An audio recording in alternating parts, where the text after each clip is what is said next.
December 15, 1943. Above the frost-covered fields of southern England, a lone supermarine Spitfire traced elegant patterns through the winter sky, its Rolls-Royce Merlin engine singing at 8,000 feet. The temperature at altitude hovered near 20 degrees below zero Fahrenheit, cold enough to freeze exposed skin in minutes, yet the pilot maintained perfect control through a series of barrel rolls and Immelmann turns that demonstrated exceptional mastery of the aircraft. The officers watching from below, their breath forming clouds in the December air, tracked the aircraft with military binoculars and made careful notes on clipboards. They were evaluating not just flying skill, but something far more fundamental and infinitely more controversial in the military culture of that era. What neither the pilot nor the officers watching from below could have imagined was that within 6 months, this same aviator would become one of the most decorated pilots in his squadron, earning the respect of allies and adversaries alike through actions that would redefine what courage looked like in the skies over Europe. Before we dive into this story, make sure to subscribe to the channel and tell me in the comments where you're watching from. It really helps support the channel. This is the account of how one man's determination transformed not just his own destiny, but challenged the fundamental assumptions of an entire generation about who deserved to fly, who deserved to fight, and who deserved to be called a hero. Eugene Jacques Bullard stood 5 feet 6 inches tall, weighed 145 pounds, and carried within him a fire that no amount of ridicule, rejection, or institutional prejudice could extinguish. Born in October 1895 in Columbus, Georgia, he entered a world where the color of his skin determined every opportunity he would be denied, every door that would be slammed in his face, every dream that society would tell him was impossible. His father, a former slave who had experienced bondage firsthand, worked as a laborer and told young Eugene stories about France, a country where men were supposedly judged by their character rather than their complexion. These stories planted a seed in the boy's imagination, a vision of a place where he might be treated with basic human dignity. At age 11, Eugene Bullard made a decision that would define the rest of his life. After witnessing a mob violence incident that could have easily claimed his own life, he fled Georgia. He stowed away on a ship bound for Scotland, carrying nothing but the clothes on his back and a determination to find the France his father had described. The journey across the Atlantic took weeks, and young Eugene survived by hiding in the cargo hold, eating scraps and avoiding detection by the crew. When the ship docked in Aberdeen, Scotland, he emerged into a world utterly different from the American South he had left behind. For the next several years, Eugene Bullard made his way across Europe, working whatever jobs he could find. He labored in the Scottish coal mines, enduring brutal conditions underground for minimal wages. He worked as a dock worker in Liverpool, loading and unloading cargo ships. He performed as a vaudeville entertainer in London, playing to audiences who found his American accent and personality entertaining. Through all these experiences, he was learning languages, absorbing cultures, and gradually moving toward his destination. In 1912, at age 17, he finally reached Paris. The Paris that Eugene Bullard discovered was everything his father had promised and more. He found work as a prizefighter, boxing professionally in venues across the city. His record was respectable, 30 wins against just 10 defeats, and he earned enough money to support himself while enjoying a social freedom he had never experienced in America. He could eat in any restaurant, stay in any hotel, walk any street without fear. White French women socialized with him without causing scandal. For the first time in his life, Eugene Bullard experienced what it felt like to be judged as an individual human being, rather than a representative of a supposedly inferior race. Then, in August 1914, everything changed. The Great War erupted across Europe, transforming the continent into a vast battlefield. France, facing invasion by German military forces, mobilized every available man. Eugene Bullard, though an American citizen with no legal obligation to serve, volunteered immediately. He later explained his reasoning in an interview recorded decades afterward. France had given him dignity, he said. France had treated him like a man. When France called for defenders, he could not refuse. On October 19, 1914, Eugene Bullard enlisted in the French Foreign Legion, joining thousands of other foreign volunteers who had chosen to fight for their adopted homeland. The French Foreign Legion was and remains one of the most demanding military organizations in the world. The training was brutal, designed to break weak recruits and forge the survivors into hardened soldiers. Eugene Bullard endured it all. He completed the marksmanship training, scoring well above average. He mastered the close-order drill that transformed individual men into cohesive units. He learned to move, shoot, and communicate under simulated combat conditions. When he completed training and received his regimental assignment, he was posted to the 170th Infantry Regiment, 3rd Battalion, a line unit that would see extensive action. By early 1916, Eugene Bullard had seen combat at some of the most horrific battlefields of the entire conflict. He fought at Artois, where French and German forces traded ground, measured in yards at costs measured in thousands of lives. He participated in the Champagne offensive, advancing through terrain torn apart by artillery, where the mud was mixed with human remains and unexploded shells made every step potentially fatal. And in March 1916, he arrived at Verdun, the place where the French military decided that regardless of cost, they would not retreat another meter. The confrontation at Verdun became one of the longest and bloodiest engagements in human history, lasting from February to December 1916, and consuming over 700,000 casualties on both sides. The German military had selected Verdun as a place to, in their words, bleed France white, launching an offensive designed less to capture territory than to kill so many French soldiers that the country would be forced to seek peace. The French response, summarized in the phrase, "They shall not pass," transformed Verdun into a symbol of national resistance. Eugene Bullard fought there for months, enduring artillery bombardments that transformed the landscape into a moonscape of craters, experiencing advances and retreats measured in meters, watching friends die from shells that arrived without warning. During one particularly intense engagement in June 1916, Eugene Bullard's actions earned him the Croix de Guerre, the French military decoration for valor. The citation described how he had, despite being wounded, maintained his position and continued engaging the enemy, allowing his unit to reorganize and hold their sector. He received the medal while lying in a hospital bed, recovering from wounds severe enough to require his evacuation from the front lines. But as he recovered, Eugene Bullard began to consider his future. He had survived Verdun, which in itself was remarkable, but he wanted something more. He wanted to escape the trenches, to fight in a way that depended more on individual skill than mass infantry tactics. He wanted to fly. In 1916, military aviation was barely more than a decade old. The Wright brothers had achieved sustained powered flight only in 1903, and the practical application of aircraft to warfare was still being developed through trial and error. Early military aircraft were fragile machines, constructed of wood frames covered with fabric, powered by unreliable engines, and armed with weapons that had to be carefully positioned to avoid shooting through the aircraft's own propeller arc.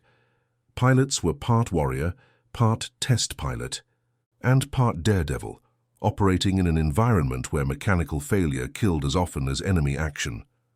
Eugene Bullard applied for transfer to the French Air Service, specifically requesting training as a pilot. His application was accepted, a fact that would have been absolutely impossible had he submitted the same application to the United States military. He reported to flight training in November 1916, beginning a program that would test him in entirely new ways. Flying in that era required exceptional physical coordination, split-second decision-making ability, and the capacity to remain calm when malfunctions occurred at altitudes where mistakes meant certain death. The training aircraft Eugene Bullard flew were primarily Blériot trainers, small monoplanes that were marginally more forgiving than the combat aircraft he would eventually pilot.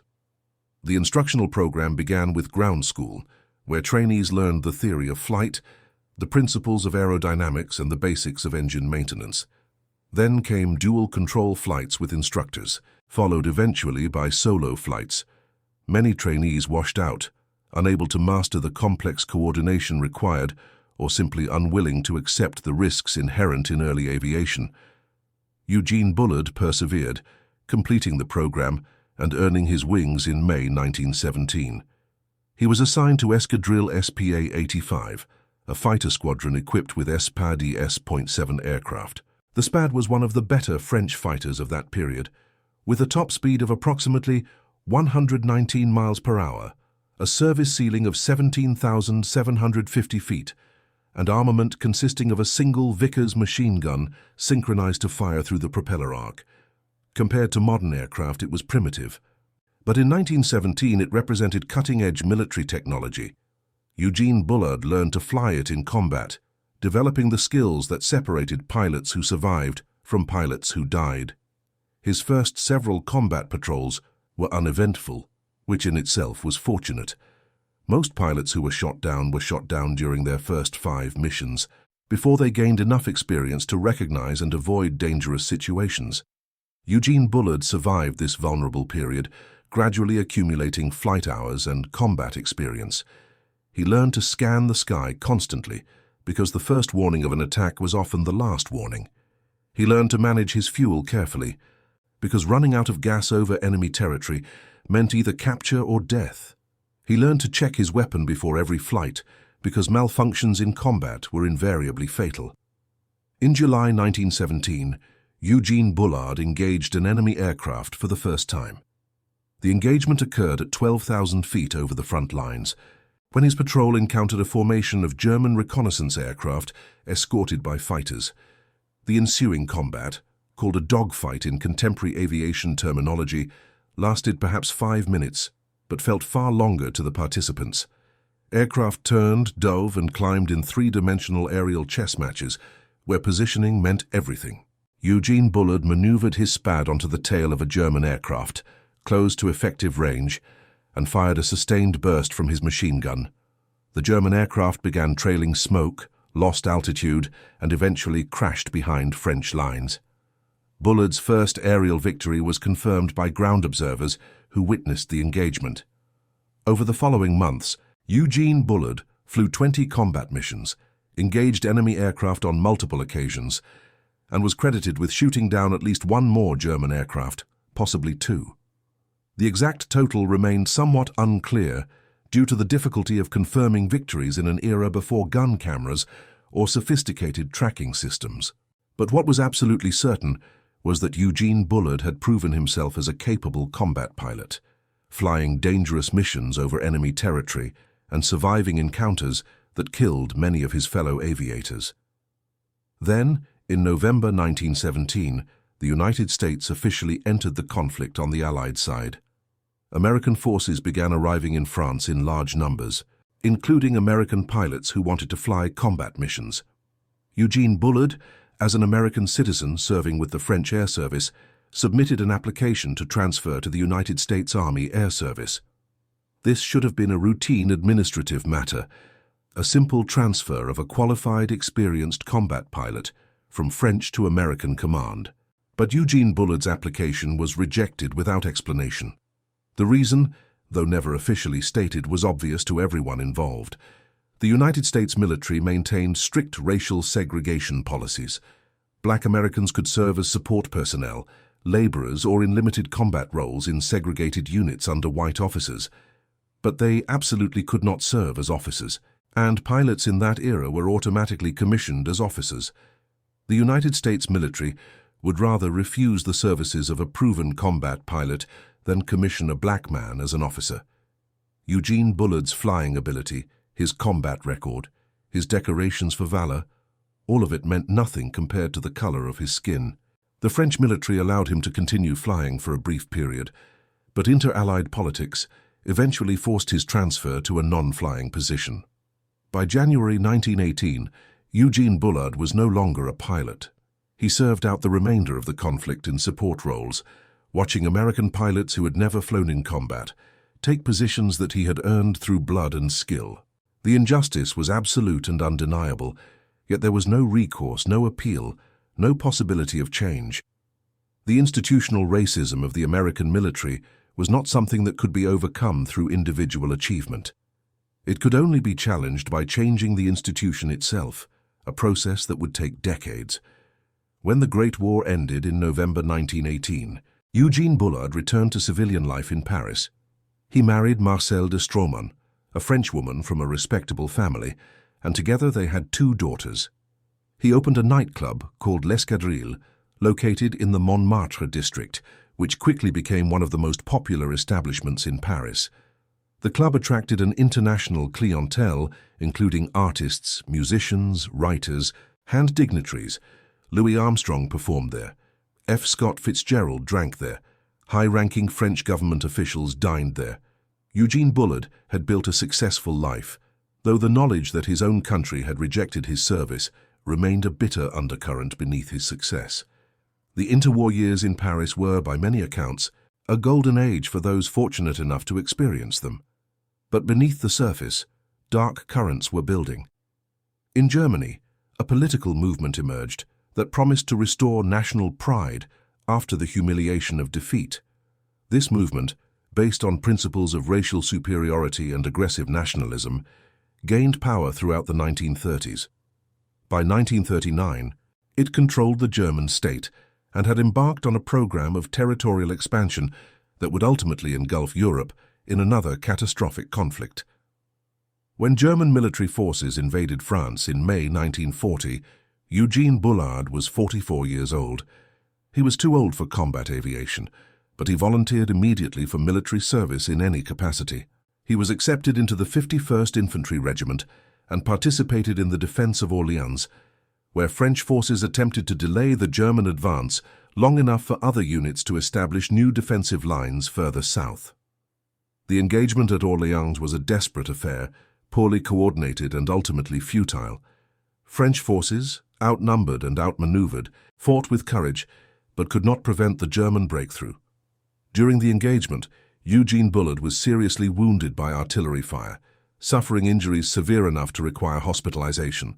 As France collapsed militarily and politically, Eugene Bullard found himself in an increasingly dangerous position.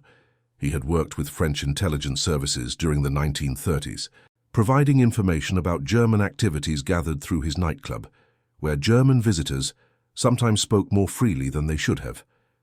This made him a target for German security forces, who were systematically hunting down intelligence agents and resistance members. Additionally, his race made him vulnerable in a different way.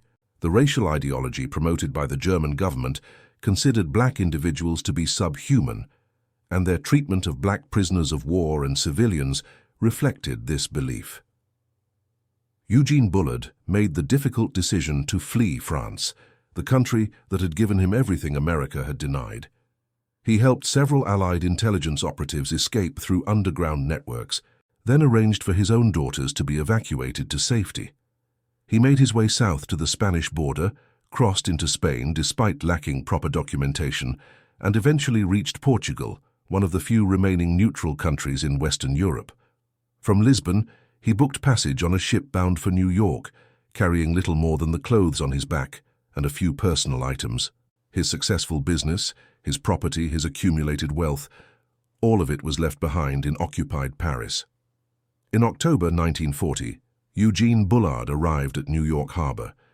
He was 45 years old, wounded, broke, and about to discover that the country of his birth had not changed nearly as much as he might have hoped during his 26 years away. He found employment as an elevator operator at Rockefeller Center, earning 75 cents per hour, operating the lift that carried wealthy businessmen and tourists between floors. His French medals remained in a drawer in his small apartment. His flying career might as well have never happened. The United States military still did not officially recognize his service with France, and the broader public had never heard of him. Eugene Bullard, the first black American combat pilot, was invisible in his own country. But while Eugene Bullard operated elevators in Manhattan, fundamental changes were beginning to occur in American military policy. The conflict that erupted in Europe in 1939, and that expanded to include the United States in December 1941, created unprecedented demands for military personnel. The United States needed soldiers, sailors, airmen, and Marines in numbers that could not be met by restricting recruitment based on race. Additionally, civil rights organizations had been pressuring the government to allow black Americans to serve in all military capacities, including combat aviation. These pressures, combined with practical necessity, led to the establishment of an experimental program to train black pilots. The location selected for this program was Tuskegee Army Airfield in Tuskegee, Alabama. The choice was deliberately calculated. Alabama was a deeply segregated state where Jim Crow laws mandated complete separation of the races in all public facilities. By locating the pilot training program there, the military ensured that the trainees would remain segregated, thus appeasing white officers and politicians who opposed integration. But it also meant that the program would operate under hostile scrutiny from the surrounding white community and skeptical evaluation from military officials who expected it to fail. The black men who reported to Tuskegee for flight training understood that they were participating in an experiment and that the consequences of failure extended far beyond their individual careers. The selection criteria for the Tuskegee program were intentionally rigorous, more demanding than those applied to white aviation cadets.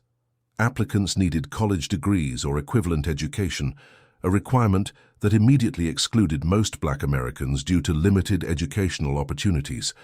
They needed to pass extensive physical examinations, psychological evaluations, and aptitude tests. They needed to demonstrate exceptional character and discipline, because any scandal or disciplinary problem would be used as evidence that the entire program should be terminated. Of the thousands who applied, only a small fraction were accepted, and many of those who began training washed out before earning their wings. The training regimen at Tuskegee was comprehensive and demanding. It began with primary flight training, where cadets learned basic flying skills in small training aircraft. Those who mastered primary flight moved to basic training, flying more capable aircraft and learning more complex maneuvers. Finally came advanced training in combat aircraft, where cadets learned tactics, gunnery, formation flying, and all the skills necessary for combat operations. The failure rate was high, but those who graduated emerged as exceptionally well-trained pilots, probably better trained on average than their white counterparts due to the more stringent requirements and more intensive instruction. The first class of Tuskegee pilots graduated in March 1942. 5 men received their wings and commissions as second lieutenants in the United States Army Air Corps. It was a small beginning, but it was a beginning nonetheless. Over the following months, additional classes graduated, building up the personnel necessary to form a complete fighter squadron. By April 1943, the 99th Fighter Squadron, composed entirely of black pilots under black officers, was ready for deployment to combat. They were sent to North Africa, where Allied forces were consolidating their position after defeating German and Italian forces in that theater. The 99th Fighter Squadron's early combat operations were primarily ground attack missions, flying obsolete Curtiss P-40 Warhawk fighters to strafe and bomb enemy positions.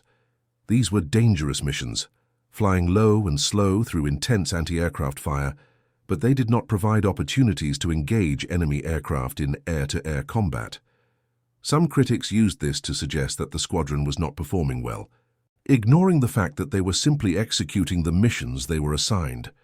The criticism was unfair, but it reflected the reality that the Tuskegee pilots operated under different standards than white pilots. Success was expected. Anything less than success was attributed to racial inferiority rather than circumstances. The breakthrough for the Tuskegee program came in June 1944, when the unit, now expanded and redesignated as the 332nd Fighter Group, transitioned to the North American P-51 Mustang fighter. The Mustang was one of the finest aircraft produced during the entire conflict, fast, maneuverable, heavily armed, and possessing exceptional range. Equipped with a Rolls-Royce Merlin engine license built by Packard, the Mustang could reach speeds exceeding 440 miles per hour, operate at altitudes above 40,000 feet, and fly missions lasting over 7 hours with external fuel tanks. In the hands of skilled pilots, it was devastatingly effective against enemy aircraft. More importantly, the 332nd Fighter Group received a new mission assignment. They would provide escort for American bombers conducting strategic bombing raids deep into occupied Europe and the German homeland. This was exactly the type of high-visibility, critically important mission that would allow the Tuskegee pilots to prove their capabilities beyond any doubt. Bomber escort required exceptional flying skill, tactical discipline, and the willingness to place mission success above personal glory. The bomber crews, whose lives depended on their escorts, would be the ultimate judges of performance. If the Tuskegee pilots failed, bomber casualties would increase, and the failure would be held up as proof that the entire program should be terminated. If they succeeded, it would be impossible to deny their capabilities. The strategic bombing campaign that the Tuskegee pilots joined was one of the most massive military operations in history.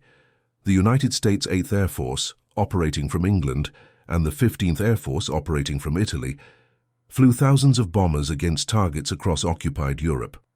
These raids involved formations of hundreds of aircraft, flying through intense anti-aircraft fire, and facing interception by German fighter units that, despite the overall Allied advantage, remained skilled and dangerous. Bomber losses were substantial, sometimes approaching 10% on particularly difficult missions. Bomber crews faced terrible odds. The official tour of duty required 25 completed missions, but the statistical probability of surviving 25 missions was often less than 50%. Fighter escorts were essential, but they had to be escorts who would actually stay with the bombers, rather than abandoning them to chase enemy fighters for personal victories. The Tuskegee pilots approached bomber escort with a tactical philosophy that prioritized bomber protection above everything else. While some white fighter groups emphasized individual victories and pilot scoring, the 332nd Fighter Group emphasized staying with the bombers. This required tremendous discipline. When enemy fighters attacked, the natural instinct was to chase them, to engage in individual combat, to score victories that would be credited to individual pilots. But chasing enemy fighters often meant leaving bombers unprotected, allowing other enemy aircraft to attack the now defenseless formations. The Tuskegee pilots resisted this temptation, maintaining formation discipline and position even when it meant passing up opportunities for individual glory. The results were dramatic and undeniable. Bomber formations escorted by the 332nd Fighter Group suffered significantly lower casualties than those protected by other units. Bomber crews noticed this difference immediately and began specifically requesting the red-tailed fighters, identifiable by the distinctive red paint scheme applied to their aircraft's tail sections. The nickname Red Tail Angels spread throughout the bomber forces, reflecting the bomber crew's belief that these particular escorts would bring them home alive. This reputation was not based on sentiment or politics. It was based on statistical reality. Missions flown with Tuskegee escorts were safer missions, and bomber crews understood this viscerally. First Lieutenant Charles Dryden, one of the early Tuskegee pilots, maintained a detailed personal diary throughout his combat tour. His entries provide insight into the daily realities of bomber escort operations. He described the pre-mission briefings, where intelligence officers would outline the target, the route, the expected opposition, and the specific threats that flight crews might encounter. He wrote about the physical sensations of high-altitude flight, the cold that penetrated even heavy flight suits, the constant vigilance required to scan the sky for enemy aircraft, and the radio communications that kept the escort formation coordinated with the bombers they protected. One entry from September 1944 described a mission to escort bombers attacking industrial facilities deep in enemy-held territory. The outbound flight was uneventful, Dryden wrote. The bombers formed up in their combat boxes, staggered formations designed to maximize defensive firepower. The fighter escorts positioned themselves above and to the flanks, where they could respond quickly to threats from any direction. The flight to the target took over 2 hours, during which Dryden's neck ached from constantly scanning the sky, and his hands grew numb from the cold despite heated gloves. Then, as the bombers began their final approach to the target, the radio crackled with the warning every pilot dreaded: bandits, enemy fighters inbound. The engagement that followed demonstrated the tactical discipline that characterized Tuskegee operations. The German fighters, Messerschmitt Bf 109 models flown by experienced pilots, attempted their standard tactic of dividing the escort fighters to create openings for attacks on the bombers. A formation of 6 enemy fighters made a high-speed pass through the American formation, clearly intending to draw off the escorts in pursuit. Some of the Tuskegee pilots turned to meet this threat, but they did not chase beyond a certain distance. They engaged just enough to break up the German attack, then returned immediately to their positions near the bombers. Meanwhile, other Tuskegee pilots maintained their stations, watching for the follow-up attack they knew was coming. That follow-up attack materialized from below, where another group of German fighters had positioned themselves unobserved. But because some of the Tuskegee escorts had not been drawn away by the initial feint, these escorts were able to intercept the second German formation before it reached the bombers. The resulting air combat lasted approximately 4 minutes, a chaotic three-dimensional engagement where aircraft turned, dove, and climbed in lethal patterns. One German fighter broke through the defensive screen and dove toward a bomber, but Second Lieutenant Edward Toppins intercepted at the last moment, placing his own aircraft in the line of fire and forcing the German pilot to break off rather than risk a collision. The German formation withdrew, having failed to score any hits on the bombers. All the bombers reached their target, dropped their ordnance and returned to base safely. The Tuskegee unit suffered no casualties. It was, in Dryden's assessment, a perfect mission execution. Similar engagements occurred repeatedly over the following months. The pattern was consistent. German fighters would attempt to attack the bombers. Tuskegee escorts would intervene, not by chasing individual enemies for personal victories, but by maintaining positions that made bomber attacks impossible or prohibitively dangerous.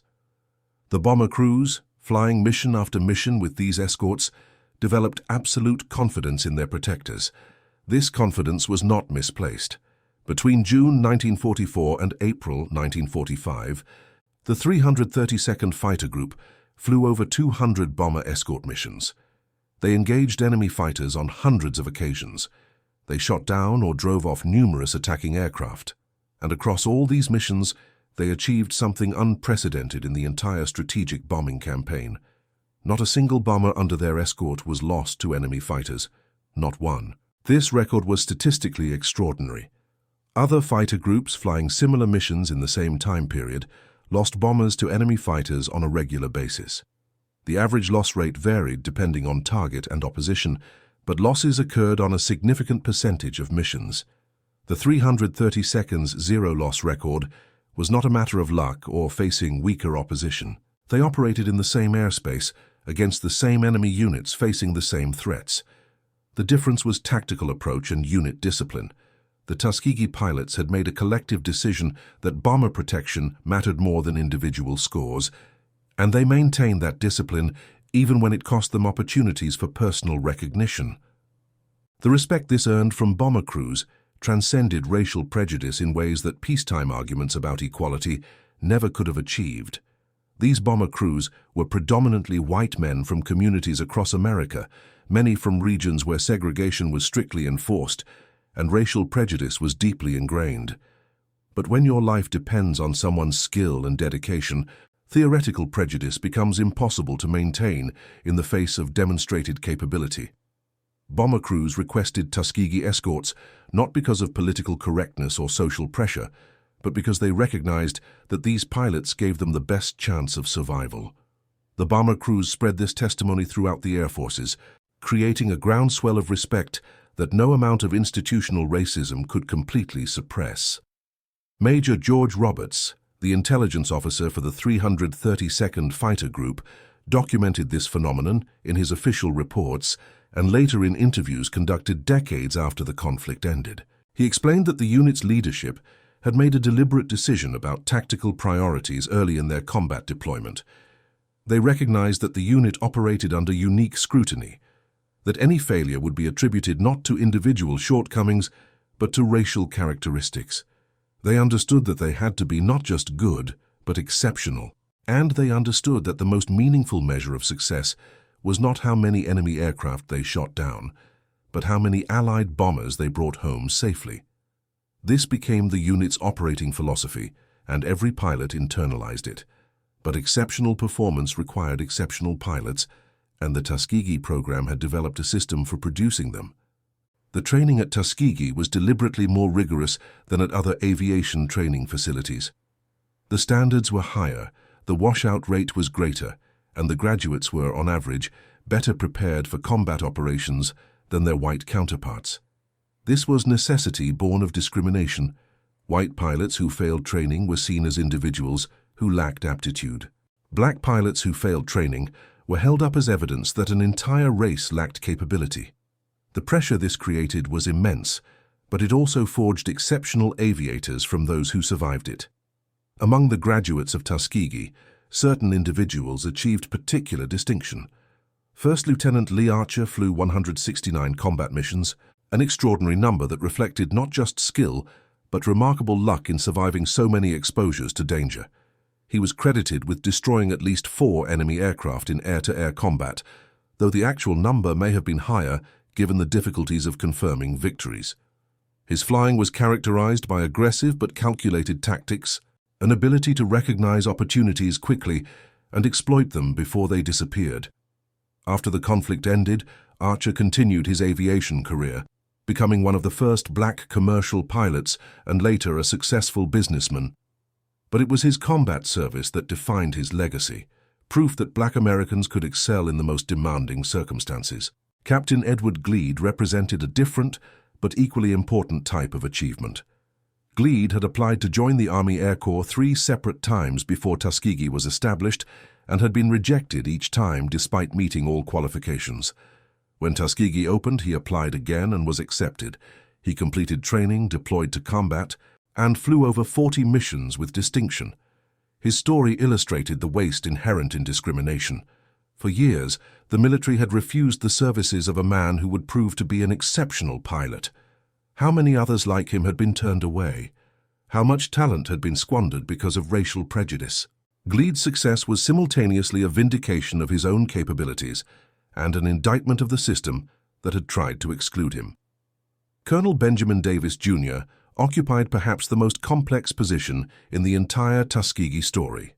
He was the son of Brigadier General Benjamin Davis, Sr., the first black American to achieve general officer rank in the United States Army. This gave him unique insights into military culture and the challenges of operating within a discriminatory institution. He was also a graduate of West Point, where he had endured 4 years of complete social ostracism from his white classmates, who refused to speak to him except on official business.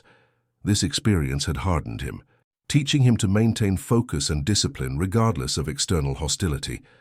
When he took command of the 332nd Fighter Group, he brought this discipline to bear, creating a unit culture that prioritized mission accomplishment above all else. Davis understood that the unit's performance would be scrutinized in ways that white units never experienced. He implemented standards that were demanding even by military norms. Aircraft maintenance had to be perfect, flight discipline had to be absolute, conduct both on and off duty had to be beyond reproach. Any scandal, any failure, any incident would be magnified and used as evidence against the entire program. This created pressure that extended beyond combat operations. Pilots could not simply be good at flying. They had to be model officers in every respect. The burden was unfair, but Davis and his pilots accepted it because they understood the larger stakes involved. The tactical innovations that emerged from 332nd Fighter Group operations influenced American air combat doctrine in ways that extended far beyond the immediate circumstances of the conflict. The emphasis on close escort and formation discipline, initially adopted because of the unique pressures facing the Tuskegee unit, turned out to be tactically superior to the more individualistic approach favored by some white fighter groups. Post-conflict analysis showed that units maintaining close escort discipline achieved better bomber protection with lower friendly casualties. This lesson was incorporated into training curricula and tactical manuals, though the Tuskegee origins of the approach were not always acknowledged. The spring of 1945 brought the European conflict to its final phase. German military forces, squeezed between Allied advances from west and east, fought on with determination but could not prevent the inevitable collapse. Allied air superiority was absolute, yet even in these final weeks, German pilots continued to resist. The Luftwaffe, despite catastrophic losses and fuel shortages, still possessed some exceptionally skilled aviators flying advanced aircraft. The Messerschmitt Me 262 jet fighter represented the cutting edge of aviation technology, capable of speeds that conventional propeller-driven fighters could not match. Encounters with these jets required exceptional tactical skill and quick thinking. On March 19, 1945, Captain Roscoe Brown led a flight of 4 Mustangs escorting bombers to Berlin itself. The distance from their base in Italy exceeded 800 miles each way, requiring careful fuel management and navigation. The mission proceeded routinely through the outbound leg and the bombing run. The bombers struck their targets and turned for home. Then, as the formation began its withdrawal, Brown spotted 3 Messerschmitt Me-262 jets climbing rapidly toward the bomber stream. The jets were unmistakable, their sleek profiles and lack of propellers clearly visible even at distance. They were climbing fast, accelerating through speeds that no propeller-driven aircraft could match. In seconds, they would be in position to attack the bombers, and their heavy cannon armament could destroy multiple aircraft in a single pass. Brown made a split-second tactical assessment. He could not outrun the jets, he could not catch them in a stern chase, but he could predict their attack geometry and position his flight to intercept them at the point where they would have to commit to their firing pass. He rolled his Mustang into a diving turn, leading his flight directly into the jet's projected flight path. This was an aggressive, potentially reckless maneuver that violated standard doctrine about engaging superior performance aircraft. But Brown understood that protecting the bombers required accepting risks that other tactical situations might not justify. The lead German Me-262 pilot saw the American fighters diving toward his position. He had several options. He could continue his attack on the bombers, accepting that he would have to fly through the American fighter formation to do so. He could break off and attempt to engage the fighters directly, or he could use his speed advantage to disengage entirely and look for another opportunity. What he apparently did not expect was for the American fighters to hold their course, essentially daring him to either abort his attack or risk a head-on engagement at closing speeds exceeding 700 miles per hour. The German pilot chose to abort his bomber attack, pulling up hard to the left to avoid the American fighters. This was exactly what Brown had anticipated. The Me-262 could outrun the Mustang in level flight, but in a climbing turn, it bled energy rapidly. The jet engines of that era did not produce immediate thrust response. There was a lag between throttle input and power output, which meant that recovering from energy loss required several seconds. During those seconds, the jet was vulnerable. Brown pulled his Mustang into a maximum G turn, the physical force crushing him into his seat, his vision narrowing as blood drained from his head. His aircraft shuddered on the edge of a stall, but he held the turn, and for just a brief moment as the jet climbed through its turn and slowed, he achieved firing position. Brown pressed the trigger. His 650 caliber machine guns, each firing approximately 850 rounds per minute, converged their fire on the jet's fuselage. Armor-piercing and incendiary rounds struck the aircraft's rear section, where the engines were located. Almost immediately, fire erupted from the jet's left engine. The aircraft rolled inverted, went into a spin and began falling. Brown's wingman confirmed seeing the pilot eject. The aircraft crashed and was completely destroyed. Captain Roscoe Brown had just achieved something extremely rare. He had shot down one of the most advanced fighter aircraft in the world using tactics, positioning, and skill to overcome a significant technological disadvantage. The engagement lasted perhaps 30 seconds from initial contact to the German pilot's ejection, but it demonstrated principles of air combat that remain relevant decades later.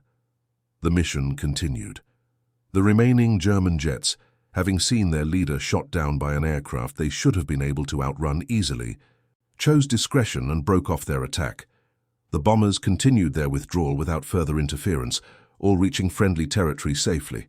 When Brown landed and filed his combat report, the intelligence officers were skeptical initially. Jet kills were rare and required extensive corroboration. But Brown's wingman confirmed the engagement in detail, and bomber crews reported seeing the jet go down. The victory was confirmed and entered into official records. News of the kills spread rapidly through the 15th Air Force. A Tuskegee pilot had destroyed a German jet, one of the most advanced aircraft in the world, in air-to-air combat. This was not a ground attack on a parked aircraft or an interception of a crippled jet limping home. This was a legitimate aerial engagement, where skill overcame technological advantage. The achievement earned Brown immediate recognition from the broader pilot community. The racism that had pervaded American military aviation could not survive in the face of such undeniable evidence of capability. Yet even as the Tuskegee Airmen were compiling their remarkable record in Europe, Eugene Bullard remained in New York, working his elevator at Rockefeller Center. He read newspaper accounts of their achievements with complex emotions. There was pride, certainly. These young men were succeeding where he had been denied the opportunity. But there was also bitterness. The same country that now celebrated these pilots had rejected his application to serve decades earlier, had refused to acknowledge his combat record, had forced him to flee to France to find the opportunities America denied him. The injustice remained unredressed. In Eugene Bullard's small apartment, his medals from French service remained in a drawer. He rarely spoke about his flying career to his co-workers. When people learned he had been a pilot, they often expressed skepticism. A black man as a combat pilot in the Great War? It seemed implausible to many Americans who had been conditioned to believe that black men lacked the intelligence and courage for such roles. Rather than argue or attempt to prove his service, Bullard often remained silent. What was the point of trying to convince people who did not want to be convinced? On May 8, 1945, the conflict in Europe officially ended. Germany surrendered unconditionally. The 332nd Fighter Group had compiled a combat record that was, by any objective measure, exceptional. 96 Distinguished Flying Crosses awarded to unit pilots, 14 Bronze Stars for meritorious service, 8 Purple Hearts for wounds received in action, 1 Silver Star for extraordinary heroism, over 150 confirmed enemy aircraft destroyed in air-to-air combat, countless others damaged or driven off, hundreds of successful bomber escort missions, thousands of individual combat sorties, and the achievement that defined the unit more than any other statistic, 0 bombers lost to enemy fighters while under their escort. These were not just numbers. Each represented missions flown, engagements survived, and countless moments when training, skill, and courage meant the difference between life and death. The statistics represented thousands of bomber crewmen who returned home alive specifically because Tuskegee escorts had protected them. Those crewmen carried memories of red-tailed fighters that would influence their attitudes and beliefs for the rest of their lives. They could not unsee what they had seen or unknow what they knew. Their experience had proven beyond doubt that racial prejudice was incompatible with observed reality. The pilots returned home to an America that had not fundamentally changed during their absence. Despite their service, despite their sacrifices, despite their undeniable achievements, they came home to a country that still enforced Jim Crow segregation in much of the nation. First Lieutenant Charles Dryden, who had flown bomber escort missions over some of the most dangerous airspace in Europe, returned to find restaurants in his hometown that refused to serve him because of his race. Captain Roscoe Brown, who had shot down a German jet fighter, faced discrimination when trying to purchase a house in certain neighborhoods. The victory they had won over prejudice in the skies had not translated to victory over prejudice at home. Not yet. But the seeds of change had been planted, and they would continue to grow in ways both subtle and profound. The transformation occurred gradually, one person at a time, one testimony at a time. Bomber crews who had flown with Tuskegee escorts returned to their hometowns and communities, carrying knowledge that contradicted everything they had been taught about race. These men became teachers, businessmen, politicians, community leaders. They raised families and told their children stories about the pilots who had saved their lives. And when debates about integration or civil rights arose in their communities, they had personal testimony that carried weight no abstract argument could match. First Lieutenant John McGraw from Mississippi exemplified this transformation. He had grown up in a deeply segregated community where racial prejudice was not just accepted, but enforced through law and custom. He had been taught from childhood that black Americans were intellectually inferior, morally suspect, and fundamentally incapable of the qualities necessary for leadership or complex work. These beliefs were not questioned in his community. They were simply accepted as obvious truth. Then McGraw flew bomber missions over Europe with red-tailed escorts. He witnessed firsthand the skill, courage, and professionalism of black pilots. He saw them engage enemy aircraft in circumstances where mistakes meant death. He watched them maintain discipline and formation integrity when other fighter groups did not. And he came home alive specifically because these pilots protected him. McGraw could not reconcile what he had been taught with what he had experienced. The cognitive dissonance was too great. Either everyone in his community had been wrong about fundamental matters of human capability, or his own survival had been a matter of luck rather than the skill of his protectors. The evidence pointed overwhelmingly in one direction. McGraw became an advocate for integration in his Mississippi community after the conflict ended. He testified at school board meetings when black students sought admission to previously white-only schools. He supported businesses that hired black employees when other business owners maintained discriminatory practices. He voted for politicians who supported civil rights legislation. And when questioned about his positions, he told stories about Tuskegee pilots. His testimony, as a white combat veteran from Mississippi, carried authority that civil rights activists from outside the community could not match. McGraw was not alone. Across America, thousands of former bomber crewmen carried similar testimonies.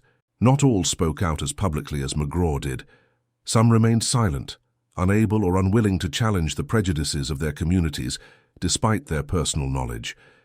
But even their silence carried weight.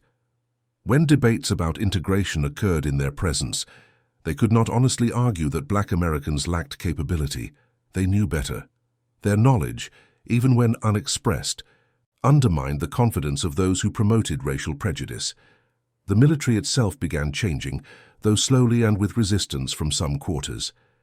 In 1948, President Harry Truman signed Executive Order 9871, mandating the integration of the United States Armed Forces.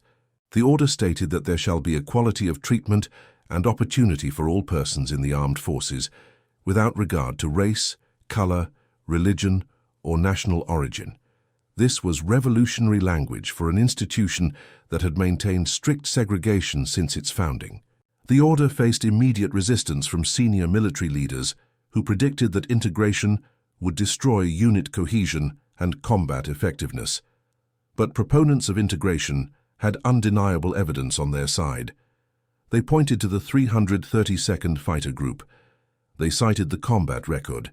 They referenced the testimony of bomber crews who had flown with these escorts. They asked the simple question: if black pilots performed exceptionally well in combat, fighting alongside white bomber crews in life-or-death circumstances, what possible justification existed for maintaining segregation? The segregationists had no good answer. Their arguments were revealed as rationalizations for prejudice rather than reasoned assessments of capability. The integration process took years to complete fully. Some units integrated quickly, while others dragged their feet. But the direction was clear and irreversible. The military was becoming a meritocracy, however imperfectly, where advancement depended more on capability than skin color. This transformation influenced American society more broadly. Many Americans' first experience with integrated institutions occurred through military service. Young men from segregated communities found themselves serving alongside people from different backgrounds, forming relationships based on shared experiences and mutual respect rather than racial categories. These relationships often challenged and eventually changed their pre-existing beliefs. The Tuskegee Airmen's influence extended beyond civil rights into military aviation doctrine and training. Their emphasis on mission accomplishment over individual glory became recognized as tactically superior. Post-conflict analysis showed that fighter units maintaining close escort discipline achieved better bomber protection outcomes than units prioritizing individual combat victories. This lesson was incorporated into fighter pilot training curricula used for decades afterward.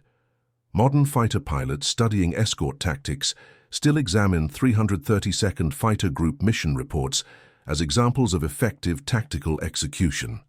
Additionally, the Tuskegee program's rigorous selection criteria and intensive training produced pilots who were, on average, exceptionally well prepared for combat operations.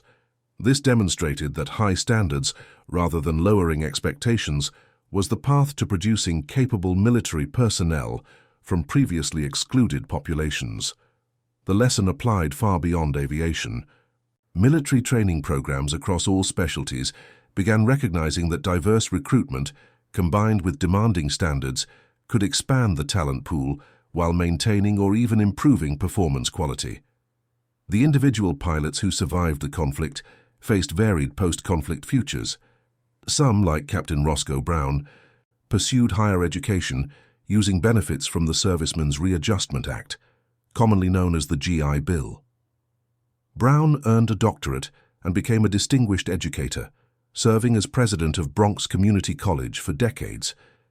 His academic career demonstrated the same discipline and excellence that had characterized his military service. He became a mentor to thousands of students, many from backgrounds that had limited educational opportunities. His impact extended far beyond his individual achievements, multiplying through the students he influenced. First Lieutenant Lee Archer followed a different path, building a successful business career. He eventually became vice president of General Foods Corporation, one of the first black executives at a major American corporation. His success in business demonstrated that the skills developed through military aviation translated to civilian leadership. Archer's achievements opened doors for others who followed, helping normalize the presence of black executives in corporate America.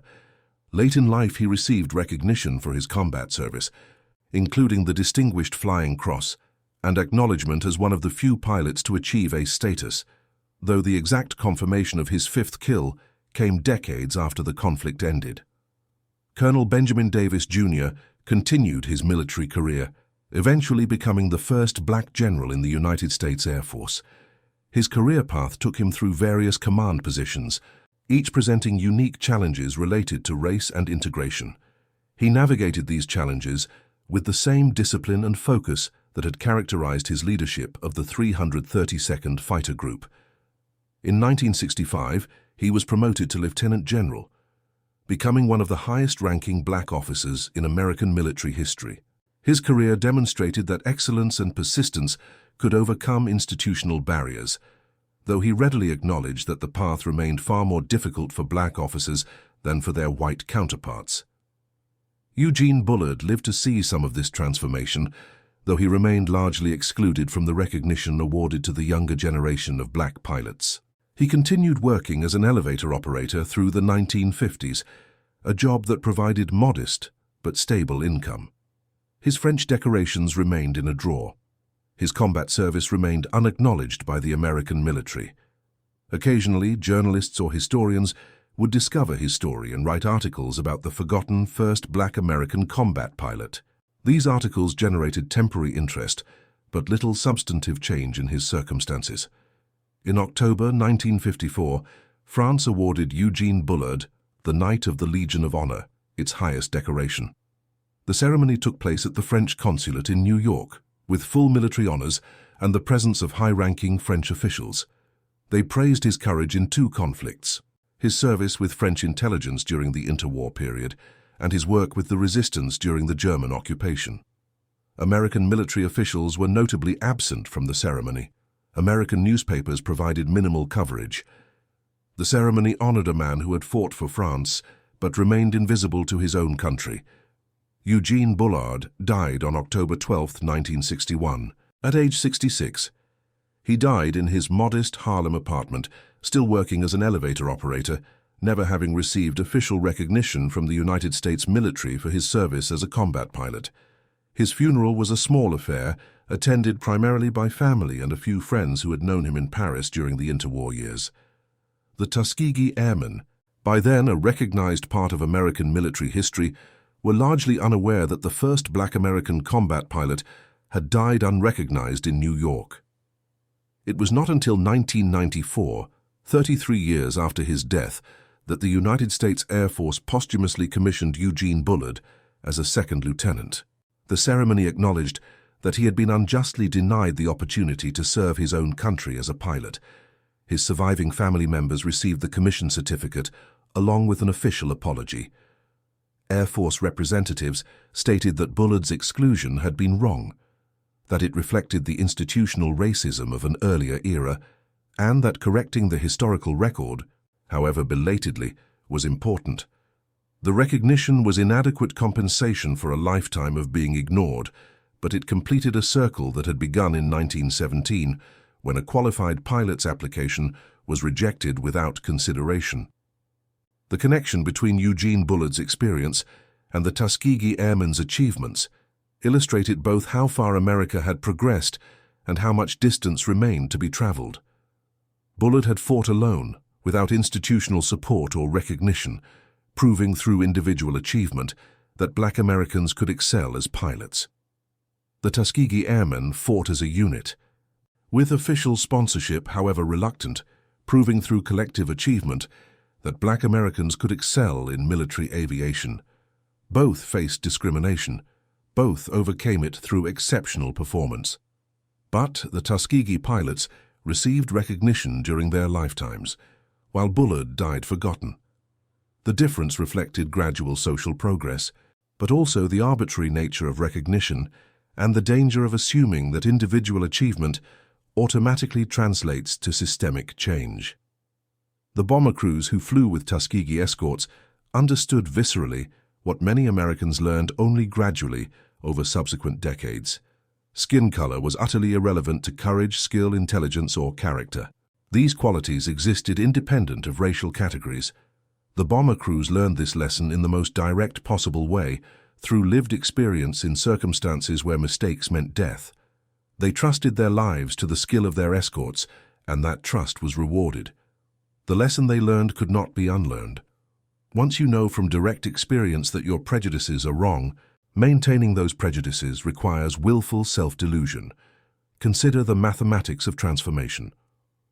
The 332nd Fighter Group flew 200 bomber escort missions between June 1944 and April 1945.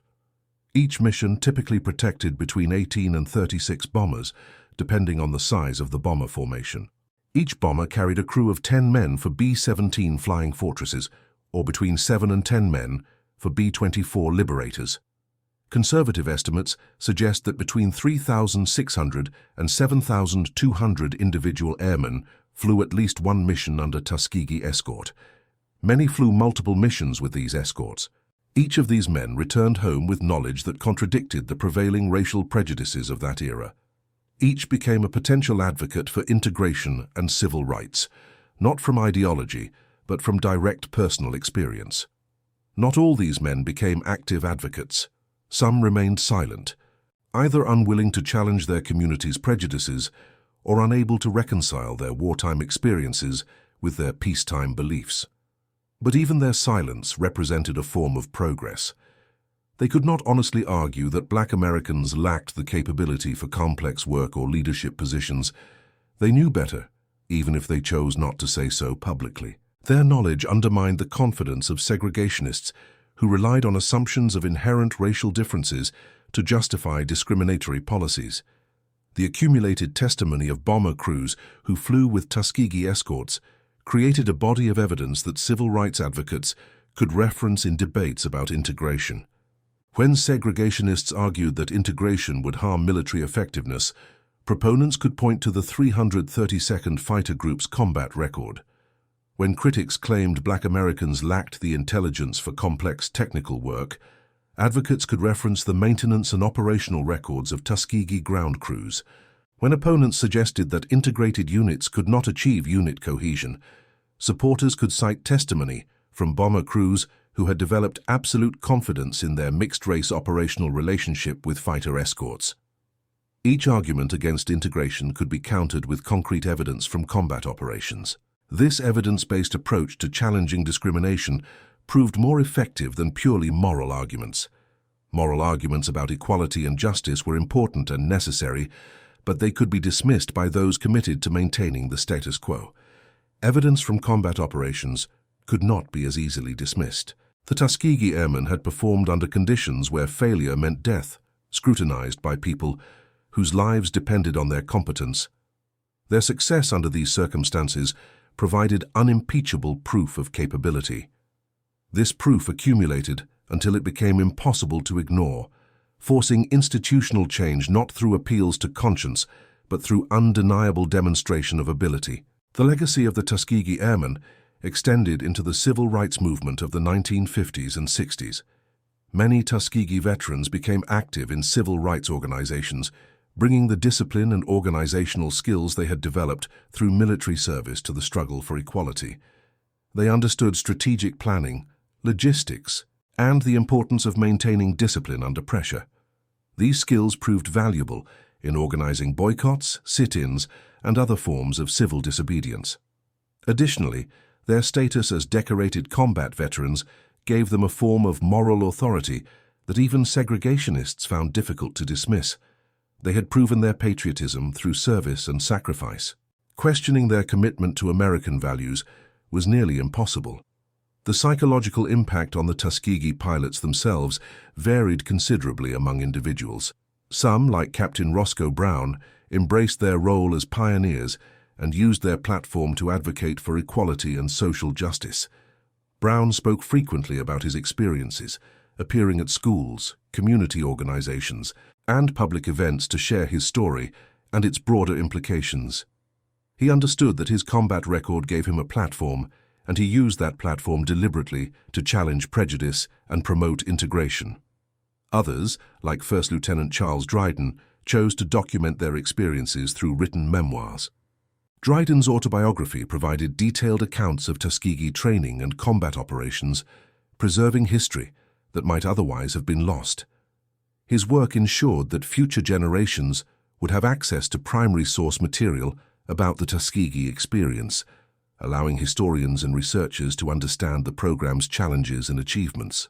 The act of documentation itself was a form of advocacy, ensuring that the Tuskegee story would be remembered and properly understood. Still others preferred to move on with their lives, wanting to be remembered as individuals rather than symbols. These pilots pursued careers, raised families, and generally avoided public attention related to their military service. Their choice was understandable. They had spent years being scrutinized as representatives of their race, carrying burdens that white pilots never faced. After the conflict ended, some wanted nothing more than to live normal lives without the pressure of representation. Their desire for normalcy was itself a commentary on the unfairness of the burdens they had carried. What united all these pilots, regardless of their individual responses to their legacy, was the knowledge that they had participated in something historically significant. They had not just served their country, though they had certainly done that. They had not just fought courageously, though they had demonstrated exceptional courage. They had fundamentally challenged and ultimately helped overturn assumptions about human capability and worth. They had proven through action, under the most demanding circumstances imaginable, that talent and courage existed independent of skin color. This proof required years of training, hundreds of combat missions, and the constant willingness to risk their lives, but they had provided it, unequivocally and undeniably. The cost of providing this proof was substantial. Several Tuskegee pilots were killed in combat or training accidents. Others suffered physical wounds that affected them for the rest of their lives. Many experienced psychological trauma from combat stress, combined with the unique pressure of representation. The mental health support available to combat veterans in that era was minimal, and the additional stress faced by black pilots was not officially acknowledged. Many carried their trauma silently, supported primarily by fellow pilots who understood what they had experienced, because they had experienced it themselves. The ground crews and support personnel who maintained Tuskegee aircraft faced similar pressures and deserve recognition for their contributions. These mechanics, armorers, ordnance specialists, and technicians worked under the same scrutiny as the pilots. A mechanical failure on their aircraft would be scrutinized differently than failures on white units' aircraft. Any accident or malfunction might be attributed to racial factors, rather than recognized as the inevitable result of operating complex machinery in demanding conditions.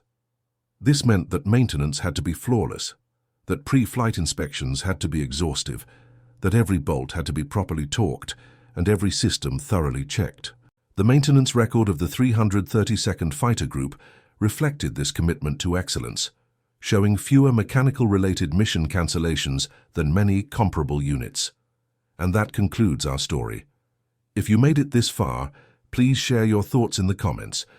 What part of this historical account surprised you most?